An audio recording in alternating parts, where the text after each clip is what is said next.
Good morning. कैसे हैं आप लोग? देखिए, आज हम बात करेंगे रेशनल नंबर के बारे में। रेशनल नंबर क्या होता है, रेशनल नंबर के फीचर्स क्या होते हैं, रेशनल नंबर कहाँ से आया है, कैसे आया है और कौन कौन से रेशनल नंबर हो सकते हैं, ठीक है ना। तो चलिए आज हम देखते हैं इसके बारे में। आपसे कोई पूछता है कि रेशनल नंबर है क्या, तो आप क्या जवाब देते हैं जी? आप जवाब देते हैं कि a number that can be expressed in the form p by q, in the form p by q where p and q are any integers but q is equal to not zero। कभी गौर किए हैं कि ये जो q is equal to not zero क्यों होता है? नहीं ना। चलिए आज हम इसके बारे में भी बात करेंगे कि ये जो फ्रैक्शन होता है, ये जो आपका रेशनल नंबर होता है एज ए फ्रैक्शन के रूप में जो होता है, ठीक है ना, उसका जो डिनोमिनेटर होता है वो जीरो के बराबर क्यों नहीं होता है, ठीक है ना। इसके बारे में भी चर्चा हम करेंगे, ये फ्रैक्शन पार्ट में हम करेंगे, ठीक है ना। तो अभी हम इसके बारे में देखते हैं, ठीक है ना। तो आपका जो कोई भी नंबर, अभी तक हम लोगों ने नंबर पढ़ा है क्या क्या? Natural number, whole number, integers, even, odd, prime और कंपोजिट, है ना। यही हम लोगों ने इतना नंबर पढ़ा है। और अगले टर्म पर हम लोग आ रहे हैं कौन कौन सा? हाँ, रेशनल नंबर के। तो रेशनल नंबर आपका अगला टॉपिक हो गया। तो देखिए हम लोगों ने इतना नंबर पढ़ा, तो अगर इन सभी नंबर को हम क्या करते हैं, अगर इसके टर्म में यानी p बाई क्यू के रूप में, p बाई क्यू का मतलब ये होता है कि न्यूमरेटर बाई डिनोमिनेटर के रूप में, ठीक है ना, अगर हम लिख सकते हैं तो वो सभी के सभी क्या होंगे? रेशनल नंबर होंगे। जैसे आपका नेचुरल नंबर है तो नेचुरल नंबर एक, ठीक है, कोई भी संख्या जो होता है ना उसके नीचे वन छिपा रहता है। क्या होता है जी? वन हाइड रहता है, तो वो वन लिखा नहीं जाता है बट वन होता है, ठीक है ना। तो इसके नीचे भी वन है तो ये p बाई क्यू के रूप में है, ठीक है ना। और होल नंबर भी है तो जीरो के नीचे भी वन छिपा है तो zero is a rational number. हम बोल सकते हैं कि zero is a rational number क्योंकि जीरो के नीचे भी क्या होता है? एक छिपा होता है। इंटीजर्स भी है तो माइनस में भी कोई संख्या है तो उसके नीचे वन छिपा हुआ है तो ये भी क्या होता है? इंटीजर्स भी आपका रेशनल नंबर होता है। ऑड इवन तो ऑल्सो रेशनल नंबर होंगे। प्राइम नंबर भी, कंपोजिट नंबर भी, सब के सब आपके क्या होंगे? रेशनल नंबर होंगे। तो हम एग्जाम्पल में जो लिखेंगे, एग्जाम्पल में क्या लिखेंगे कि आपका ऑल नंबर यानी कि 1 2 0 -2 -3 या 9/5 इस तरह का नंबर जो होता है etc, ये आपका क्या होता है जी?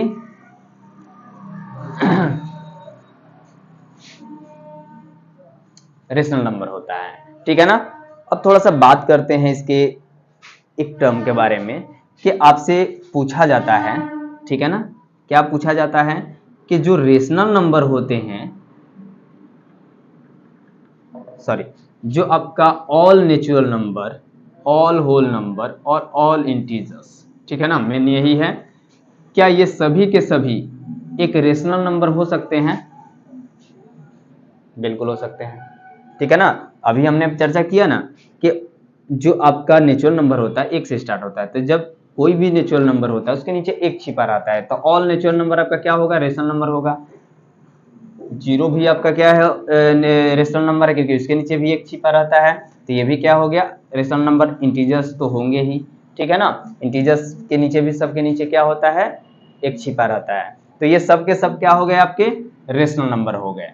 लेकिन क्या आपका एक रेशनल नंबर आपका नेचुरल, होल और इंटीजर्स, इंटीजर्स को जेड से डिनोट करते हैं, इंटीजर्स हो सकता है? बिल्कुल नहीं, क्योंकि एक नेचुरल रेशनल हो सकता है, एक होल रेशनल हो सकता है, एक इंटीजर रेशनल हो सकता है, बट एक रेशनल नेचुरल नहीं हो सकता है क्योंकि अगर 2/5 लिखते हैं तो क्या एक नेचुरल नंबर है? नहीं, बिल्कुल नहीं है। होल नंबर की बात करें तो आपका यही ले लीजिए, 2/6 ले लीजिए, तो ये आपका क्या एक होल नंबर है? नहीं। आपका -3/7 आपका क्या इंटीजर्स है? नहीं, बिल्कुल नहीं है, क्योंकि हम रेशनल नंबर को किसके रूप में लिखते हैं जी? न्यूमरेटर बाई डिनोमिनेटर के रूप में, ठीक है ना। अब थोड़ा सा इसके बारे में और गहराई से हम पता करते हैं, आखिर इसको फ्रैक्शन के रूप में क्यों लिखा जाता है, ये रेशनल नंबर है क्या, कहाँ से आया है, किससे इसका मतलब ओरिजिनेट हुआ है, कहाँ से ये ओरिजिनेट हुआ है, कैसे ये इसका ओरिजिन हुआ है भाई। तो थोड़ा सा देखते हैं, इसको थोड़ा सा नोट कीजिए और आगे इसके बारे में हम बात करते हैं, ठीक है ना।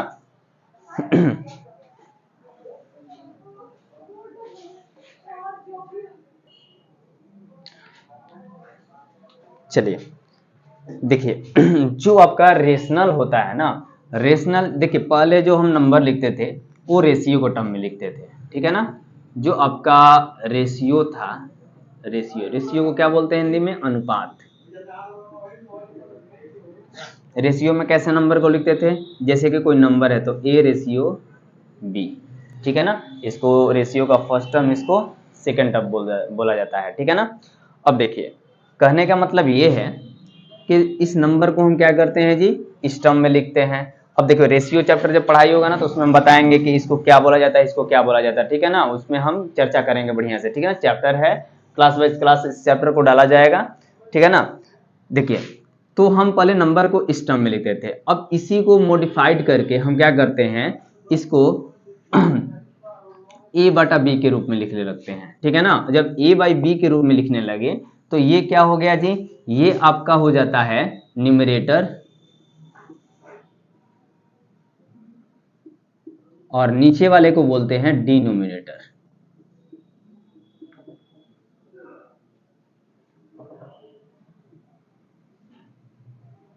डिनोमिनेटर, ठीक है ना। तो इस न्यूमरेटर बाई डिनोमिनेटर को हम रेशनल के रूप में जानते हैं। किसके रूप में जानते हैं? रेशनल के रूप में जानते हैं, ठीक है। रेशनल नंबर के रूप में जानते हैं और इसी का एक नाम दे दिए हैं। क्या नाम दे दिए हैं हम? फ्रैक्शन, जिसको हिंदी में क्या बोलते हैं जी? भिन्न, ठीक है ना। तो कहीं ना कहीं जो आपका रेशनल नंबर जो बना हुआ है वो किससे मॉडिफाइड होकर बना हुआ है जी? रेशियो से, ठीक है ना। और रेशियो को हम इस टर्म में पहले लिखते थे, ठीक है ना। तो यहां पर इसको हम क्या कर दिए, जब मॉडिफाइड करके हम इसके रूप में यानी कि न्यूमरेटर बाई डिनोमिनेटर के रूप में जब हम लिखने लगे तो ये क्या हो गया जी? रेशनल नंबर बन गया। अब रेशनल नंबर की कंडीशन ये थी कि भैया अब बी को हम कभी भी जीरो के बराबर नहीं लिख सकते, यानी कि बी के जगह पर जीरो कभी नहीं लिखा जाएगा, ठीक है ना।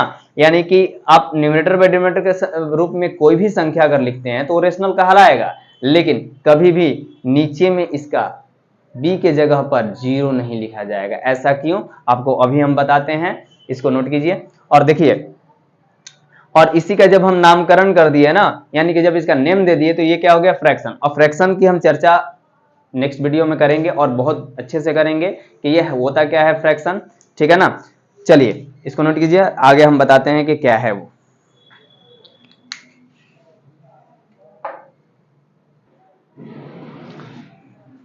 चलिए, हो गया। देखिए,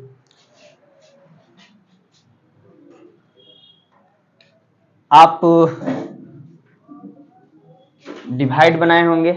डिवाइड कैसा होता है देखिए थोड़ा सा,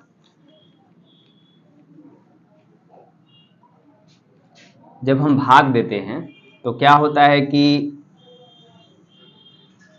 यहां पर आपका क्या रहता है? डिविजर। और यहां पर क्या रहता है? डिविडेंड। और यहां पर आपका क्वोटेंट होता है, क्वोटेंट। और नीचे में क्या होता है आपका?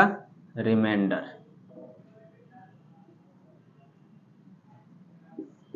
रिमाइंडर, ठीक है ना। तो आपका जो एक फार्मूला यहां से बनता है, क्या बनता है जी? देखिए, डिविजर को हम क्या करते हैं? बी से डिवाइड करेंगे और इसको हम किससे डिवाइड करेंगे? ए से करेंगे, ठीक है ना। और इसको इसका हम क्यू ले लेंगे। और याद रखिएगा, रेशनल नंबर को हम क्यू से डिवाइड करते हैं। किससे डिवाइड करेंगे? यही क्वोटेंट से क्यू हम लिए हैं और रिमाइंडर को हम आर से डिवाइड करेंगे। तो आपका जो ए बराबर फार्मूला बनता है, क्या बनता है जी? बी इंटू क्यू और प्लस आर, ठीक है ना। इसको डिवीजन एल्गोरिदम बोलते हैं क्लास 10th में, ठीक है ना। इसी को डिवीजन एल्गोरिदम बोलते हैं। अब देखिए क्या है कि जब हम इसको और इसको मल्टीप्लाई करेंगे और इसको जब हम क्या कर देते हैं, इसमें ऐड कर देते हैं, तो हमारा कौन सा नंबर आ जाता है जी, बीच वाला, यानी डिविडेंड आ जाता है, ठीक है ना। अब देखिए थोड़ा सा इसके फीचर्स के बारे में देख लें।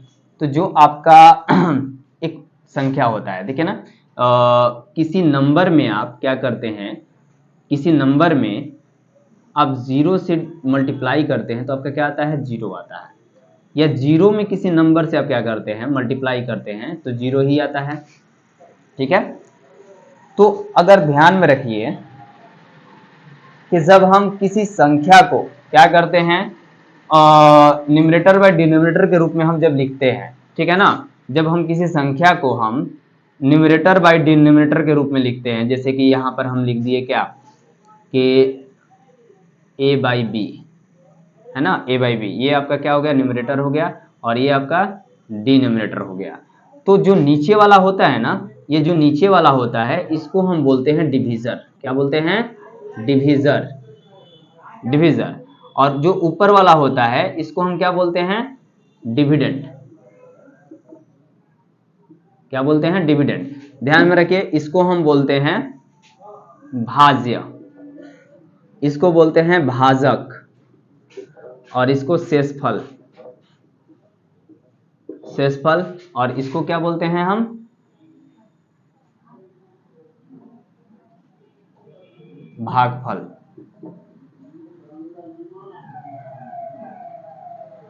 ठीक है, ये भागफल हो गया। तो जब हम रेशनल नंबर के रूप में लिखते हैं तो रेशनल नंबर के ऊपर वाले को बोलते हैं न्यूमरेटर, न्यूमरेटर मतलब अंश, ठीक है ना, क्या बोलते हैं इसको, अंश।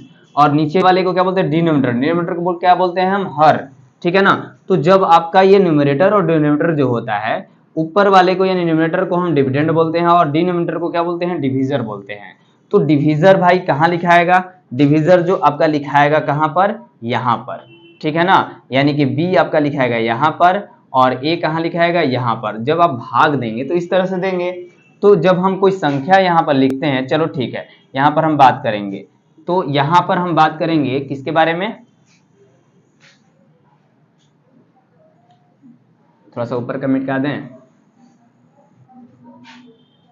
नोट हो गया ये, ठीक है ना। चलिए यहाँ पर ऐसे बात करते हैं और देखिए जब हम किसी संख्या को क्या करते हैं, डिवाइड देते हैं, तो कोई नंबर ले लो 5/0, ठीक है ना, और एक और नंबर ले लेते हैं हम यहाँ पर 0/5, है ना। चलो देखो अब क्या है कि अब नीचे वाले को ऊपर वाले से हम डिवाइड देते हैं, करते हैं, ठीक है ना। तो नीचे वाले को ऊपर वाले से हम अगर डिवाइड करते हैं तो क्या होता है, देखिए 0 को यहाँ रखेंगे, 5 को यहाँ रखेंगे, तो 0 को कितनी बार माने किससे मल्टीप्लाई करें, ठीक है ना। 0 को अगर हम देखें तो अच्छा 0 को हम किस संख्या से मल्टीप्लाई करें कि हमारा 5 आ जाए। तो अभी आपने पढ़ा कि 0 को किसी भी संख्या से क्या करते हैं, मल्टीप्लाई करते हैं, चाहे 0 को किसी से करें या किस संख्या को 0 से करें, तो आपका क्या आता है जी, हमेशा 0 आता है। तो 0 में कोई भी संख्या से अगर मल्टीप्लाई करेंगे तो हमारा 0 आएगा, तो हमारा 5 जो है कभी कटेगा नहीं, है ना, कभी नहीं कटेगा, ठीक है ना। तो ये जो नंबर होता है ना, ये नॉन डिफाइन होता है, इसको हम डिफाइन ही नहीं कर सकते हैं, ठीक है ना। तो ये जो जब नंबर आपका कटेगा नहीं, इसको हम क्या लिखेंगे, नॉन डिफाइन। इसको हिंदी में बोलते हैं अपरिभाषित नंबर, अपरिभाषित संख्या, ठीक है ना, अपरिभाषित नंबर बोलते हैं। मतलब कि जब आप किसी संख्या को किसी संख्या से डिवाइड नहीं कर सकते हैं, वो कटेगा ही नहीं, तो कुछ देगा ही नहीं, ठीक है ना। जब आपका कोई क्वेश्चन आएगा तब ना हम बताएंगे भाई, या कटेगा छटेगा तब ना कोई बताएंगे कि वो कुछ आंसर दे रहा है, ये तो कटेगा ही नहीं। यानी कि 0 में किसी भी संख्या से अगर मल्टीप्लाई करेंगे तो 0 ही आएगा, तो 5 तो कभी कटेगा नहीं, तो ये क्या हो जाएगा, आपका अपरिभाषित हो जाएगा। अब इसी जगह पर हम इसको लेकर देखते हैं,